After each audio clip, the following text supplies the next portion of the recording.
Hello student, welcome to my YouTube channel. इजियो career academy के प्लेटफॉर्म पे स्वागत है आप लोग का।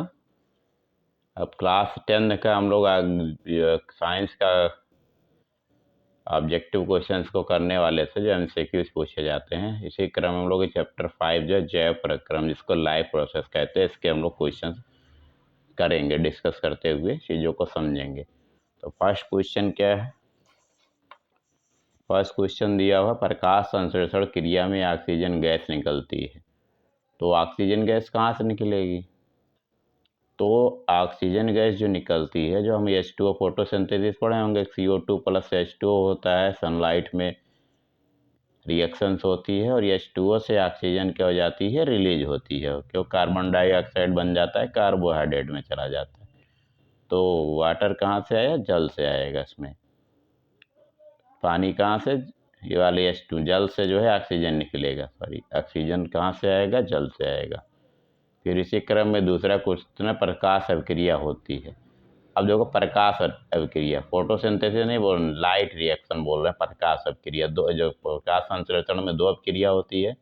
एक होती है स्ट्रोमा में होता है, जहाँ जो एक डार्क में होगी और बाकी एक ग्रेना में होती है, वो उसके लिए लाइट की ज़रूरत होती है। तो ये उसको पूछा गया। तो कहाँ? ग्रेना के हरित लौक मतलब क्लोरोप्लास्ट के अंदर ग्रेना होता है, ग्रेना के अंदर जो है लाइट वाली रिएक्शन होती है। अब क्लोरोप्लास्ट के ग्रेना में बनते हैं, तो ग्रेना में क्या बनेगा? एटीपी बनेगा और NADPH बनता है। ठीक है, NADP2H बनता है। अब ये फिर क्लोरोफिल अवशोषित करता है। क्लोरोफिल क्या अवशोषित करेगा? सनलाइट लेता है। फिर अगला है, हरित लौक के स्टोमा में कौन सी क्रिया होती है? तो वही अप्रकाशीय अभिक्रिया होगी, जिसमें लाइट की ज़रूरत नहीं पड़ती है, उसको जो है डार्क रिएक्शन बोलते हैं। अब पादपों में वायु प्रदूषण कम करने वाली प्रक्रिया है। वायु प्रदूषण क्या? हम यहाँ पे कार्बन डाइऑक्साइड की बात समझ रहे हैं। वायु प्रदूषण गैसेस को क्या करते हैं? प्रकाश संश्लेषण से कार्बन डाइऑक्साइड किस में बन जाती है? कार्बोहाइड्रेट में। तो इसको जो है इनडायरेक्ट रूप से पूछा गया है। प्रकाश संश्लेषण, पाइरुवेट के विखंडन से कार्बन डाइऑक्साइड जल तथा ऊर्जा देता है, ये क्रिया होती है। अब पाइरुवेट टूटेगा, और टूटेगा तो जैसे कहाँ पे एनर्जी का काम, power house of the cell mitochondria कहते हैं, वो वहाँ पे तोड़ के एनर्जी करेगा। तो इसको जो है ऊर्जा घर बोलते हैं, माइटोकॉन्ड्रिया। तो ये कहाँ पे टूटेगा? माइटोकॉन्ड्रिया के अंदर। नेक्स्ट है अगला क्वेश्चन, स्वपोषी पोषण के लिए क्या आवश्यक? स्वपोषी पोषण क्या होगा? स्वपोषी पोषण जो अपना भोजन क्या करते हैं? खुद बना पाए। तो उसके लिए क्या होता है? प्रकाश संश्लेषण करेंगे। और प्रकाश संश्लेषण के लिए क्या जो जो चाहिए होगा। तो कार्बन डाइऑक्साइड चाहिए, पानी चाहिए, क्लोरोफिल भी चाहिए और सूर्य का प्रकाश भी चाहिए। तो ये सब चीज़ चाहिए, तभी तो प्रकाश संश्लेषण कर पाएंगे। नेक्स्ट है आपका कि 9th क्वेश्चन, निम्नलिखित में कौन कौन सी विषमपोषी फीता नहीं, विषमपोषी नहीं है? ठीक, विषमपोषी मतलब जो कि किसी दूसरे पे क्या करे, पे डिपेंडेंट हो, विषमपोषी हो जाएंगे। नहीं तो जो है क्या करेंगे, खुद ही जो है अपना बना लेंगे। तो इसमें क्या, मनी प्लांट क्या होता है? पौधा होता है। तो क्या करेगा? प्रकाश संश्लेषण करेगा, तो स्वपोषी हो जाएगा। आहार नाल सी के आकार की संरचना है। तो सी के आकार की जो ग्रहणी होती है, जिसको जो है ग्रहणी बोलते हैं, ये होता है इसमें। ठीक, मनुष्य में ग्रास नली की लंबाई, तो ग्रास नली जो खाना जो हम लोग खाते हैं, तो जो है ट्यूब होती है अंदर, तो इसको बोलते हैं ग्रास नली। 25 से 30 सेंटीमीटर होती है। फैक्चुअल चीज़ें इसको याद करनी पड़ेंगी। मनुष्य में लार ग्रंथियों की संख्या होती है, जिससे हम लोग का लार निकलता है। तो ये होती है 3 जोड़ी लार ग्रंथियाँ होती हैं। अब क्रीम रो परसेसिका किसका भाग है? ये जो क्या आपका जो है, जो बड़ी आंत होगी, क्योंकि जब डाइजेशन होता है तो क्या स्मॉल इंटेस्टाइन से क्या लार्ज इंटेस्टाइन में जाएगा, बड़ी वाले में आंत में, बड़ी आंत में कोलन वाले भाग में एक भाग पाया जाता है, इसको क्रीम रूप परसेसिका बोलते हैं। मनुष्य में दूध के दांतों की संख्या कितनी होती है? दूध के दांत मतलब कौन?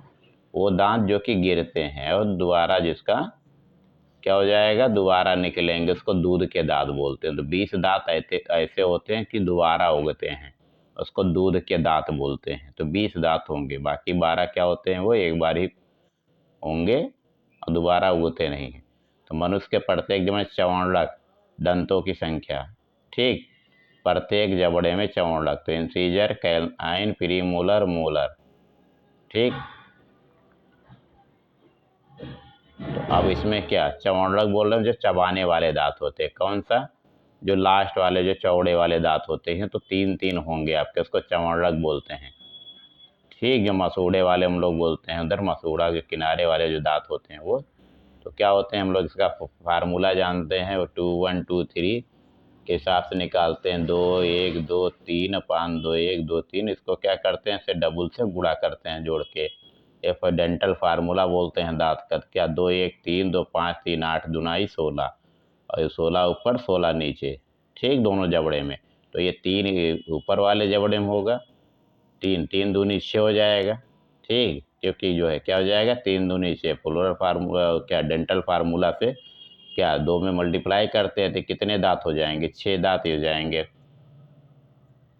अब ग्रास नली पर लटकी हुई पत्ती के समान कार्टिलेजी रचना कहलाती है, इसको क्या बोलते हैं, ग्रास नली, जो खाने की नली होती है ऊपर, जहाँ से जाके खाना जो है गले पे जो है जहाँ खुलता है, तो आपकी सांस वाली नली है, और गले वाला सब जो है तो वहाँ पे एक ढक्कन जैसा होता है, इसको एपिग्लॉटिस बोलते हैं, कार्टिलेज का बना होता है, जो कि क्या करता है, भोजन को नाक में जो आपको जो है श्वास नली में जाने से रोकता है।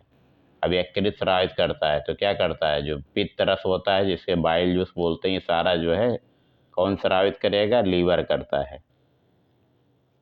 अब आहार नाल के पेशीय संकुचन को कहते हैं। तो आहार नाल की जो पेशियाँ होती है, संकुचन होता, मतलब क्या करेंगी, वो सिकुड़ेंगी, और वो है तो सिकुड़ने को क्या बोलते हैं, कर्मांकुचन बोलते हैं।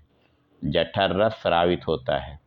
तो जठर ग्रंथियां होती हैं कहाँ पे, पेट में, जठर माने होता पेट, ठीक है। तो जठर रस मतलब पेट से निकले, उसको आमाशय भी बोलते हैं पेट को, तो उसको जठर रस बोलेंगे। अगला जो है क्वेश्चन है कि ट्रिप्सिन एंजाइम क्रिया करता है। तो ट्रिप्सिन है, जितने ट्रिप्सिन है, पेप्सिन है, ये सब क्या करते हैं, प्रोटीन पे काम करते हैं, प्रोटीन को पचाने में मदद करेंगे।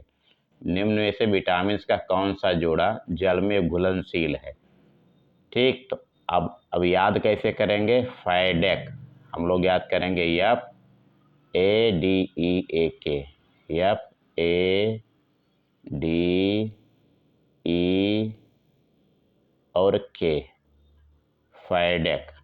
तो फाइडेक मतलब जो फैट में घुले, तो ADE और के क्या करते हैं, फैट में घुलेंगे, वसा में, ठीक, इसमें वसा में घुलेंगे, बाकी के जो होंगे पानी में घुलेंगे। 2 ही बचा, बी और सी। बी और सी किसमें, वाटर में सॉल्युबल होते हैं, जल में घुल जाते हैं।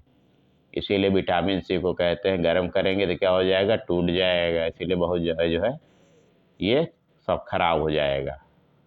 विटामिन सी का अच्छा स्रोत है, विटामिन सी जो जो जितने संतरे साइट्रस वाले हैं इस तरीके से, सबसे अच्छा स्रोत तो आंवला होता है, लेकिन इस पे जो ऑप्शन दिया इसमें क्या हो जाएगा, संतरा हो जाएगा। तो इस क्वेश्चन बेरी बेरी, तो जो है बेरी बेरी BA1, इसको थियामीन बोलते हैं, इसकी कमी से होता है। B1 या इसको थियामीन बोलते हैं, थियामीन विटामिन की कमी से होता है B1 से। निम्नलिखित में मनुष्य की लार में पाया जाता है। तो लार में जो टाइलिन या टाइलेज करके एंजाइम पाया जाता है, ठीक है, जो क्या करता है, स्टार्च को जो है क्या करेगा, स्टार्च का पाचन शुरू में मदद करता है।